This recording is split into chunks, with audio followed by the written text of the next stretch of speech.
A group of aliens invades the brain of a weak nerd and begins to control his body in order to confront an intergalactic supervillain. Today, we're going to recap the story of the movie Headspace from 2023. In a comic book store, a boy named Norman is preparing his work on the existence of extraterrestrial life, which he believes is the only way to solve humanity's problems, such as global warming. While Norman is doing his sketches, Virgil, the owner of the comic book store, says he's closing and asks the boy to continue another day. Closing the store, Virgil talks to him about aliens. In a distant galaxy, a space cop called Max leads his team on a mission to protect a neighboring planet from the attack of Zolthard, an alien who wants to become the emperor of the universe. To achieve this, Max asks Gus to turn on stealth mode, and they begin their approach in a much smaller ship. They manage to approach Zolthard's cruiser undetected. Inside the vehicle, the villain asks his robots why they haven't invaded the planet yet, and one of them replies that they're turning on the mind manipulator while activating the pillars. The robot notices that the civilization has activated the defensive systems, but Zolthard doesn't seem to care, saying that it won't save them. Outside, Sophie lands the ship near the maintenance panel and begins to sabotage the cruiser systems. When the fifth pillar is ready, Zolthard orders them to fire, but Sophie manages to carry out the sabotage in time, and the villain's gun explodes. Seeing the ship moving away, Zolthard declares war on Max and takes a smaller ship to go after them almost alone, promising to destroy Max and return to continue the invasion. When he catches up with the Galactic Patrol, Zolthard starts firing at them as they try to reach a wormhole. Knowing that there won't be time, Gus suggests that they go to the Hole of the Lost, which, although dangerous, is closer. When they enter the gravitational field, Zolthard orders his pilot to follow, and he replies that he will lose communication with the mothership. But the villain doesn't care and orders the robot to pass through the event horizon, ending up on the side of the Earth. Early in the morning, Norman wakes up late for school and ends up missing the bus, having to run around the neighborhood to find it. While walking through one of the yards, the boy passes a clothesline and ends up falling over the fence. He misses the bus for good and is found by Sandy, a younger neighbor, who starts talking to him. In order not to miss the presentation of his work, Norman decides to barter and offers Sandy his lunch to borrow her longboard. At school, Norman's friends are waiting for him to present his work together while recording his daily life. Alejandro ends up bumping into Mike, a bully who almost hits him, only to be stopped by Norman, who accidentally runs him over with his skateboard. Mike then lets go of Alejandro and grabs Norman by the backpack but is stopped by Charlene, who intervenes because she needs him for work. While the group goes to class, the group of aliens enters the atmosphere, and their ship begins to heat up due to friction. Despite expecting something worse, they just fall into Norman's glass of juice and are drunk through the straw, causing the boy to almost choke. As he walks to class, Zolthard also arrives on the ground and starts looking for the trio. As they can't find it, the robots tell them that they are running out of fuel and must take refuge somewhere. Angry, Zolthard asks the invasion fleet to come ashore to help, but the robot reminds him that they can no longer make contact with the mothership. To solve this problem, the contraption says it can invade the body of one of the humans and use them to find another way to make contact. Looking around, the supervillain sees the principal fighting with the students and believes her to be the leader of the planet. Invading her body through her ear, in the classroom, Norman walks to his chair while the aliens navigate along with the cells until they reach his brain. Outside, Norman senses that something is wrong and tries to put it out of his mind, but succeeds in doing nothing but looking even stranger. When class starts, the aliens arrive in his cortex and decide to go out and attach themselves to his nerves, making him get up for no reason. As a result, the science teacher, Mr. Anderson, decides that Norman's group will be the first to perform. Confused by what's going on in his head, the boy starts the presentation very slowly, which gets even worse when Sophie connects the ship to another neuron. While Norman tries to give his presentation, Gus uses the ship's controls to move the boy's arms, making him look like a clown in front of the class. Not soon enough, Gus starts talking to Norman through the microphone, making the boy think he's hearing voices. While his classmates take out their cell phones to record, Max plugs in another terminal, causing the boy to let out a terrible snort in front of the class. Embarrassed, Norman leaves the room and runs to the L's room, where the aliens take the opportunity to introduce themselves to the boy. Upon confirming that there really is someone inside his head, Norman starts fussing and pacing back and forth very agitatedly, forcing Sophie to take control of his body and make him pull his own ear. This way she manages to keep Norman under control and tells him that they need his help to fix the ship. While the boy is talking to the aliens, Charlene comes into the bathroom and asks him who he's talking to. Completely sure that he's going mad, suddenly Mr. Anderson arrives and asks what he's doing in the lat's room. As a form of punishment, the teacher takes the boy to the principal's office without suspecting that she has already had her mind taken over by Zur. When he hears the secretary on the phone, the villain thinks it's the mothership and tries to call for backup but is interrupted by the science teacher. The intergalactic commander tries not to draw attention to himself, but ends up letting slip that he wants to control the galaxy, which makes Max and the other aliens realize that it's Zur. On hearing this name, Norman repeats it, and the alien immediately realizes that the group is inside him. Desperate, Gus shouts for Norman to run away as fast as he can, but the boy isn't fast enough and is narrowly missed. While the young man is trying to escape, Zur decides to create his new army and takes control of Mr. Anderson, turning him into a zombie who starts chasing Norman outside. The boy bumps into Mike, who is talking to Coach Hernandez, wanting to know what happened. The physical education teacher goes to the principal's office and is also turned into a zombie. Desperate, Norman runs through the corridors until he reaches the exit, which unluckily for him is blocked by the coach. Mr. Anderson blocks the other side and leaves the boy trapped in the corridor, forcing Sophie to take control of Norman's body. Using the ship's joystick, she makes the boy run towards the cleaning trolley and catch momentum on the lockers, jumping over the trainer. In this way, Norman manages to get outside, and Sophie lets go of control, which causes the boy to fall completely out of energy. Luckily, Charlene shows up with a golf cart and rescues her friend, driving away while trying to convince the boy to tell her what's going on.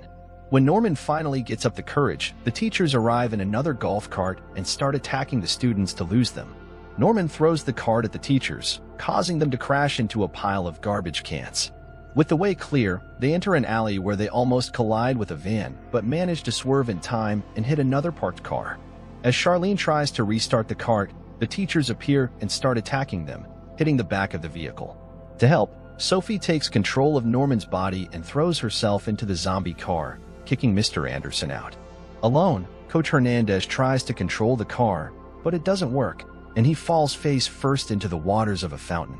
With that, Sophie can return control to Norman, who is once again exhausted and asks Charlene to take him to Virgil's store.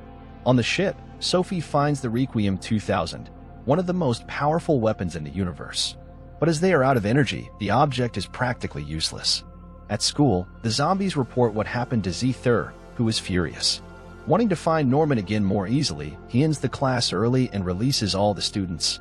But Alejandro and Frankie realize that something is wrong and decide to stay there, catching the teachers destroying the school.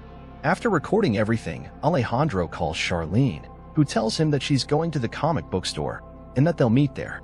Norman tells Virgil about the alien invasion, which makes the man very interested, but it turns out he's just a crazy conspiracy theorist who asks them to wear a tinfoil hat. While they're talking, Alejandro and Frankie arrive at the place and tell them what they've seen, claiming that the teachers are collecting scrap metal for some reason. Upon hearing this, Max says that Zur is trying to find a way to contact the mother ship and that they need to stop him. Sophie suggests that they go back to school and find out what exactly the principal with the Vegeta hair is planning. Even though it's extremely dangerous, the friends agree to help Norman, and they all go to school together, except for Virgil, who asks for his hats back. At the site, the group finds Heinz tearing the door off a car, and Frankie suggests that he's using the materials to build something. With no time to lose, the group enters the school and begins to advance through the dark corridors. After some time walking, the group hears a strange noise behind the gym door, and Gus warns them that he is detecting heat signatures. But Alejandro doesn't hear the warning and opens the door, causing them to be chased by the zombie teachers. In desperation, they split into two groups, and Charlene manages to hide in the security room with Alejandro. With the help of the cameras, they manage to locate Norman and Frankie near the science room, and that Hernandez is nearby, calling them so they can hide. With nowhere to go, Frankie opens a door to block their view, which by some miracle works, and they are nowhere to be seen after Hernandez leaves. Norman and Frankie start walking towards the other two when Alejandro sees the science teacher approaching. Desperate, Frankie suggests hiding in the nearest room but ends up making a noise while dragging the desks, which causes them to be heard by the zombies searching the place.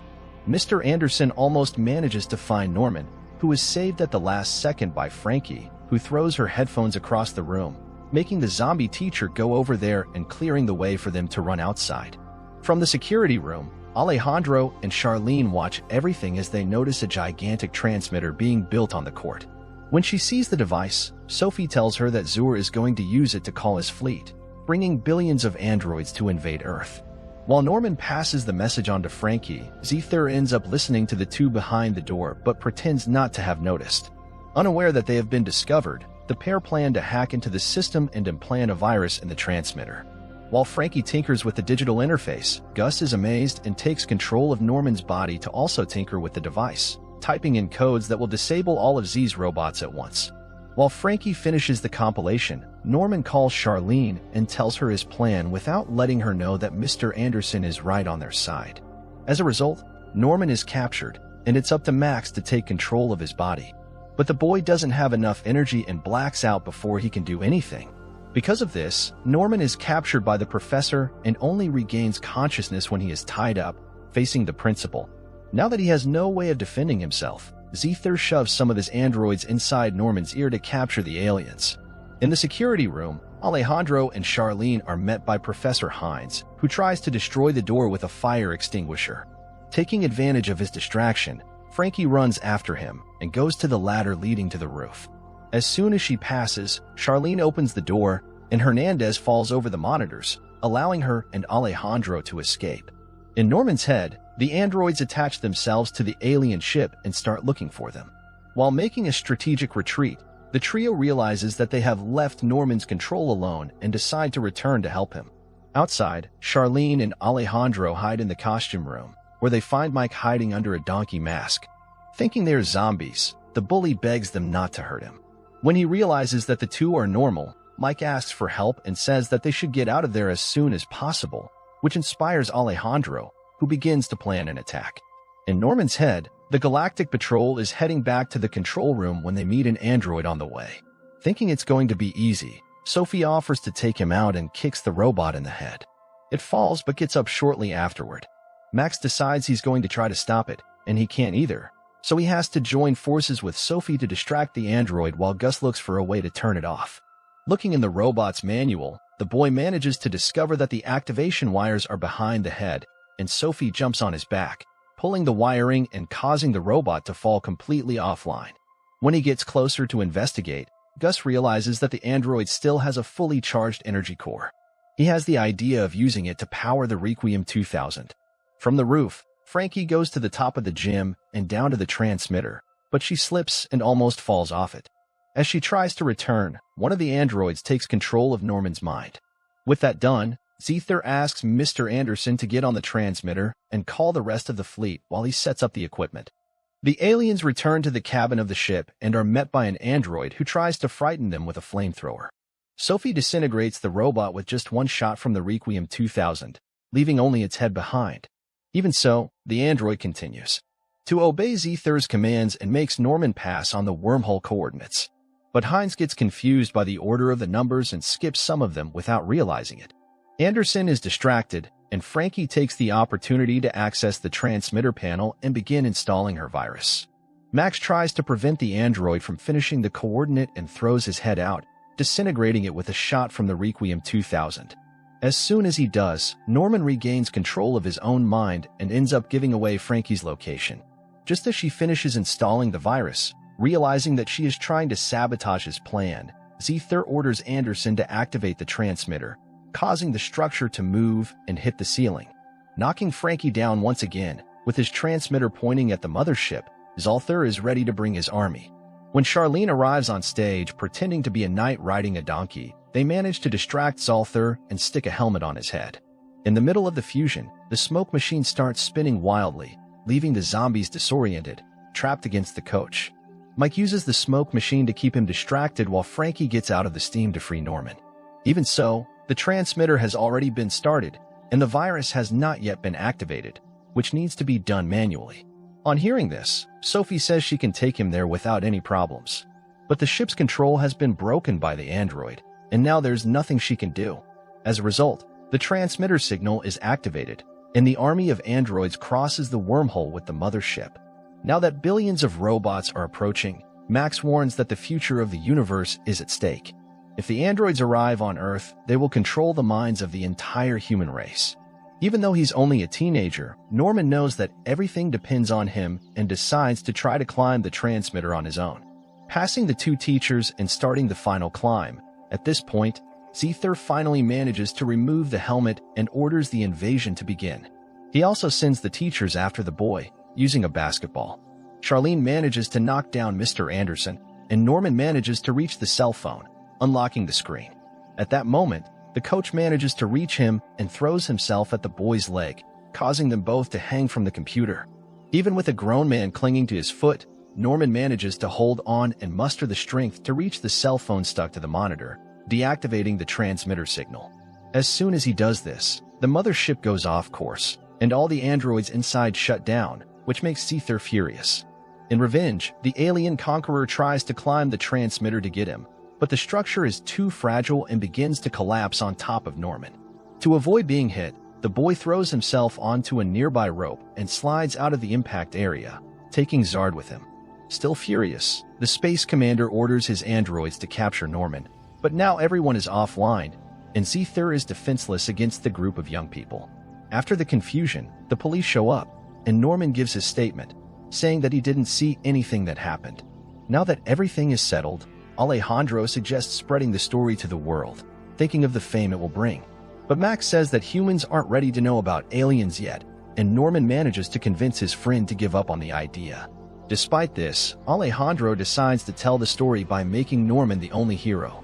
While Zolthard is put in a straitjacket and taken to the sanatorium, finally, Gus says it will take some time to fix the ship's thrusters and asks to stay inside Norman for a while longer. Obviously, the boy accepts, and the group begins to debate where to take the aliens first. So, what did you think of this movie? Leave it in the comments below, and if you liked the video, like and subscribe for more movie recaps. See you next time.